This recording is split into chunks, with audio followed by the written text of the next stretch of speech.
그냥 눈 질끈 감고 내 공부를 최선을 다해서 열심히 하면 참 좋은데 참 주변을 둘러보면 여러 가지 소식들이 막 들려오죠. 산모 69점에서 육모 86점까지 올랐다. 작년 수능 61점에서 육모 원점수 80점까지 올랐다. 작년 9월 모의고사의 4등급에서 작년 수능에 1등급을 찍었다. 사실 근데 이건 제 수강평의 제목이야. 이처럼 주위를 조금만 둘러보면 저 사람들은 정말 성적을 저렇게 많이 올렸는데 나는 왜 이러지? 라고 하는 생각들을 들 수 있는 시대에 살고 있어요, 여러분들. 여러분, 제가 영어를 가르치면서 정말 처절하게 느끼는 것 중에 하나, 그리고 제가 수업 시간에 굉장히 많이 강조드리는 것 중에 하나가 뭐냐면 확실히 성적은 성격이 좌우해. 내가 여기서 말씀드리는 성격이라고 하는 건 여러분들이 지금 MBTI가 어떤 성향인지를 말하는 게 아니고, 내가 말하는 학습적 성격이라고 하는 녀석은 어떤 하나의 단어, 하나의 문장, 하나의 문제, 유형 등을 딱 바라봤을 때 이걸 내가 어느 정도까지 보통 끌고 가는지에 대한 나의 학습적 성향의 끝자락이 어딘지의 문제인 거야. 어떤 친구들은 얘들아 그냥 요 정도 단어 외우면 되겠지, 요거 한번 풀고 단어 정리만 하고 하면 되겠지, 단어 암기할 때도 그냥 1번 뜻 정도만 암기하면 충분히 되겠지 라고 하는 그 되겠지에서 빨리 그 끝자락을 마주치는 반면에, 또 어떤 사람들은요 가만히 있어봐, 이 단어 여기까지만 외우면 좀 불안한데 여기까지 더 가야 되지 않나?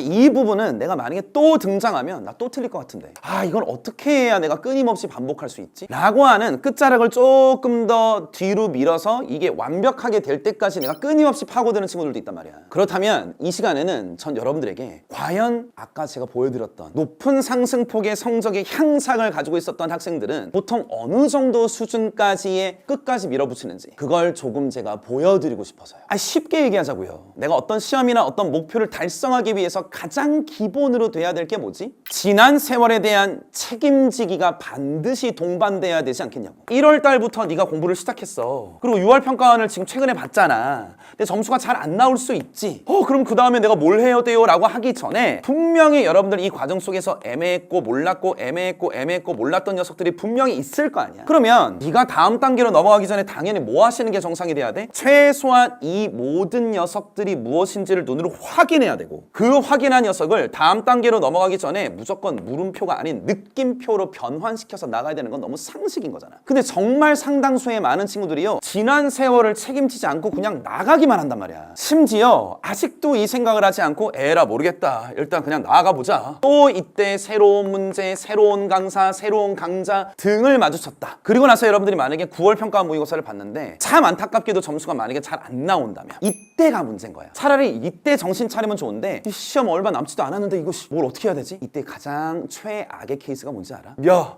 누구 파이널이 좋대? 누가 금방 점수 올려준대? 짧은 시간 안에 효율적으로 갈 수 있는 방법이 뭐가 있지? 이렇게 해서 또다시 새로운 파이널을 가지고선 문제를 풀고 나서 수능으로 들어가면 여러분들은 단 한 번도 세모와 물음표를 책임지지 않은 상태에서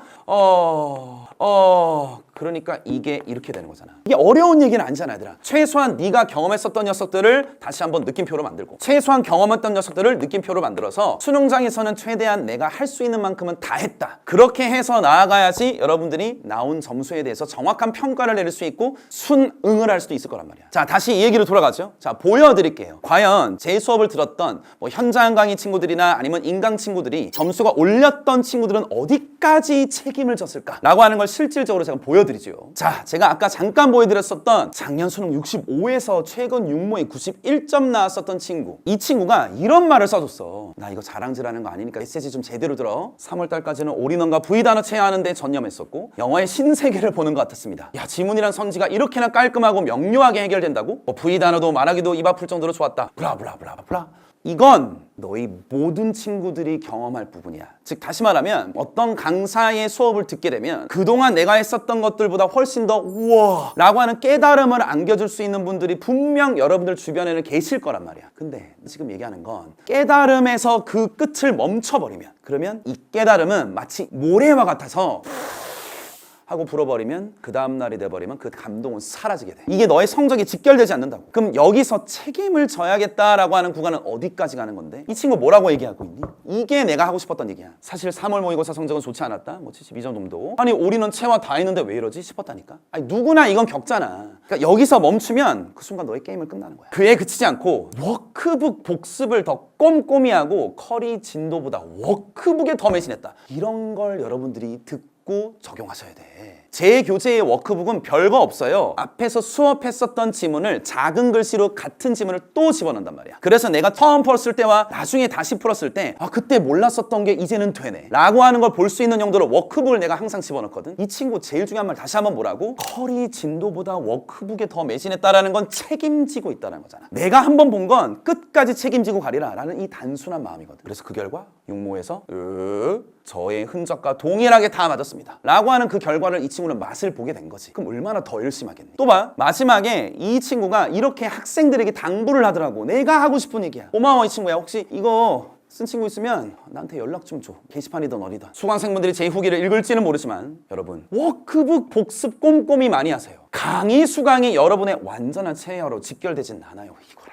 제가 항상 말하는 문장을 누적을 많이 해두시고 내가 안 됐던 것, 몰랐던 것들을 다 모아넣어서 누적을 해두셔야 그게 모여서 여러분들의 등급 향상으로 이어진다는 걸 이 친구는 체감한 거야. 이제 본 게임이다. 이렇게 해보자. 두 가지로 나눠서 지난 세월 책임지기를 설명드리고 싶어요. 첫 번째는 네가 경험한 것들에 대한 오답 노트 좀 작성해라. 두 번째는 투업 자체가 오답 노트가 되게 하라 이거야. 둘 다 지난 세월 책임지라고. 실제 지금도 제가 보여드리는 거는요, 저와 함께하고 있는 실제 우리 조교 친구들 다 제 작년 수강생분들입니다. 작년 또는 재작년. 이 친구들이 했었던 오답 노트의 흔적들을 실제 받아서 제가 좀 보여드리는 거거든. 근데 얘들아, 오답 노트를 작성하는 특별한 방법이 있나요? 봐봐. 없어. 이건 사람마다 좀 다를 수 있는데 노트를 또 섹션별로 나눠가지고 여기 적다 저기 적다 저기 적다 뭐 이런 친구들도 있겠지만은 저는 어렸을 때 그냥 앞에서부터 매일매일 내가 경험한 것들을 랜덤하게 쭉 써 내려갔어. 때로는 갖다 붙이기도 하고 때로는 써보기도 하고. 왜냐면 노트에 섹션을 나누다 보니까 여기 썼다가 저 또 뒤로 갔다가 뒤에를 또 다 써버리면 또 다음 노트를 하나 더 구입해서 뒤에를 또 써야 되고 뭔가 이게 분할이 잘 안 되는 느낌이었었단 말이야. 그러다 보니까 사실 이것도 어떻게 보면 좀 성격적 느낌인데 그냥 하기만 하면 되는데 미리부터 뭐 여기를 나눠야 될까 여기를 나눠야 될까라고 걱정할 시간에 그냥 다 때려 박는 거야. 어떻게? 이렇게.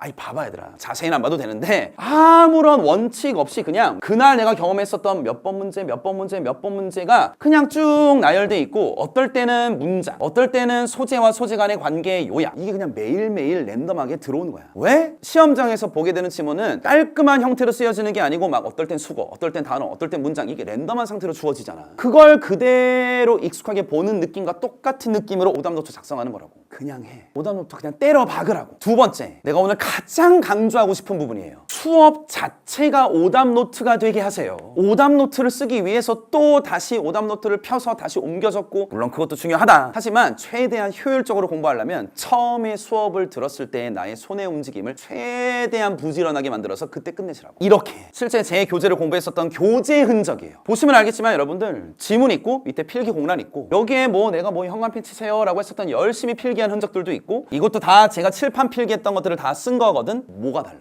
아까 우리 처음에 얘기했었던 거 학습적 성격의 문제라 그랬잖아. 뭐가 좀 다르냐고. 첫 번째, 보통의 친구들에게 야 문제 풀어라 라고 얘기하면 그냥 풀고 사선 치고 뭐 중요 동그라미 좀 치고 뭐 밑줄 치고 라는 거에서 머무를 때 어떤 친구들은요 더 나가요. 별것도 아닌 흔적 하나가 더 있어. 그게 뭐야? 순간적으로 읽었을 때 이해 안 되는 문장 물음표가 싹 박혀있네. 순간적으로 이해 안 되는 단어 하나가 물음표가 싹 박혀있죠. 이게 습관적으로 움직이는 거야. 심지어 같은 시간에 같은 수업을 듣는 와중에서 이 친구는 수업에서 내가 말한 얘기 말고 여기 나와 있는 필기는 얘들아 내 얘기잖아. 수업하는 나의 얘기잖아. 나의 얘기. 근데 나의 얘기만으로는 성적 올릴 수가 없다니까. 강의 수강만으로 완전한 체화로 직결되지 않는다고. 그걸 걱정하는 이 친구는 순간적으로 내가 안 되는 부분이 어디인지를 곳곳마다 적어놓은 거야. 예를 들어 세 번째 문장에서 네 번째 문장까지 이해가 안 됐었다. 그리고 처음부터 집중하지 않아서 마지막 문장만 보고 이해했다. 나 왜 이러지? 강사 얘기가 아닌 나의 개인적 스토리의 피드백이 또 따로 붙어있지. 어떤 부분이 이해 안 됐고 어떤 걸 못했었고 어떤 뜻을 못 잡아냈고 아 이게 왜 이렇지? 라는 스스로에 대한 의문제기. 이게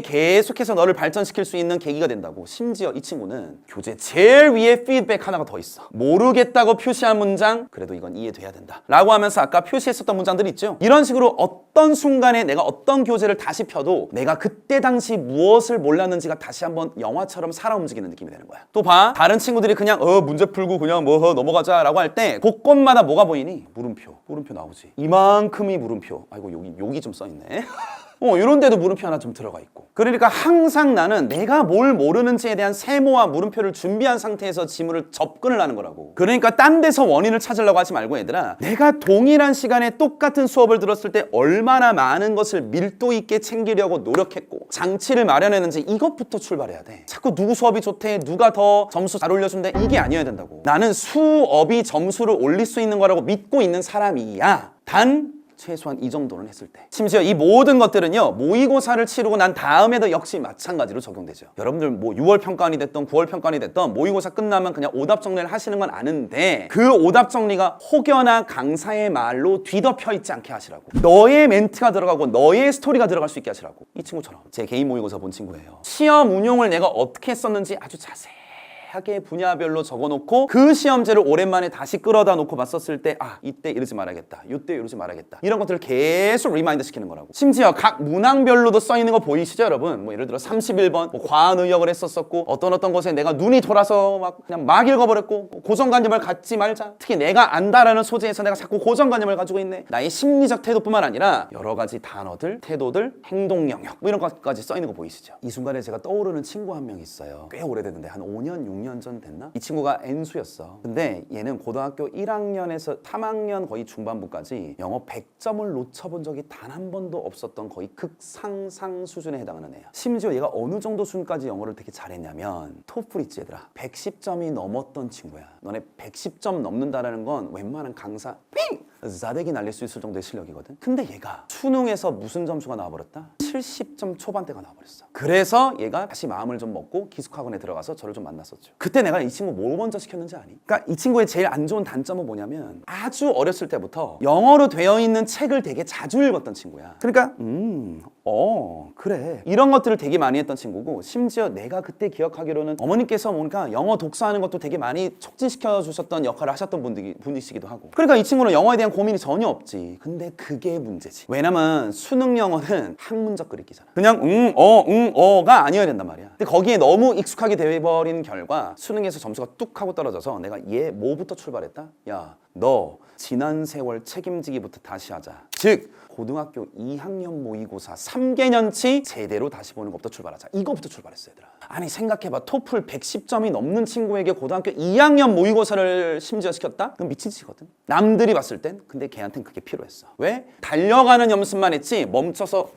싸울 연습을 하지 않았거든. 근데 그 친구 학습적 성격이 좀 좋았던 친구야. 싫다고 얘기하지 않더라고. 본인도 안 거야. 70점 초반대까지 뚝 하고 떨어졌으니 내가 이 세상을 좀 겸손하게 살아야겠다라는 걸 체감을 하게 된 거지. 그래서 고등학교 2학년 모의고사를 제가 매주 만날 때마다 단어 물어보고 해석 물어보고 아주 단순한 것부터 좀 어려운 것까지 쭉 물어봤던 기억이 좀 있어요. 결론부터 얘기하면 그 해에 수능에선 100점 맞았죠. 그래서 고대 경영학과 갔었던 친구예요. 그러니까 내가 지금 너네한테 요구하는 건 뭐냐면 아직 절대 늦지 않았으니까 수능 일주일 전이든 하루 전이든 몇 달 전이건 멈춰서 뒤돌아 지난 세월 책임져서 내가 끌고 갈 수 있게끔 너의 성격의 범주를 좀 넓혀주셨으면 좋겠습니다. 끝자락을 넓혀주셨으면 좋겠다고요.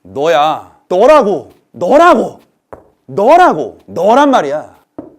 책임만져. 구독과 좋아요, 좋대꾸와요. 어떻게 마무리할지 아직도 모르겠다.